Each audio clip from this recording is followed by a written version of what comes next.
పూరి జగన్నాథ్ డైరెక్షన్లో నటసింహం బాలయ్య నటిస్తున్న పైసా వసూల్ ఓ రేంజ్లో ఉంటుందని తెలుస్తోంది.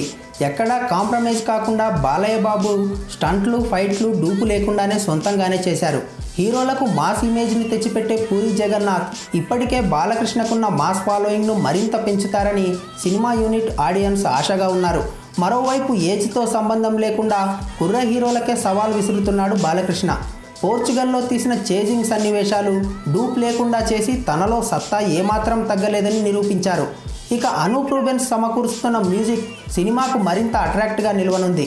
సినిమాలో డాన్ పాత్రలో నటిస్తున్న బాలయ్య యాక్షన్ సన్నివేశాల్లో ఇరగదీశారని టాక్. ఒకానొక దశలో డైలాగులు చెప్పి గొంతు కూడా పోయిందట. బర్త్డే రోజు చేసిన లైవ్ చాట్లో బాలయ్య ఈ విషయాన్ని అభిమానులతో పంచుకున్నారు. పైసా వసూల్ సినిమా బాక్సాఫీస్ వద్ద భారీ పైసా వసూలు చేస్తుందని సినిమా యాజమాన్యం నమ్మకంగా ఉంది. మొత్తానికి శాతకర్ణి సినిమా తర్వాత మరోసారి నందమూరి అభిమానులకు బాలయ్య మంచి సినిమా విందు ఇవ్వనున్నాడు.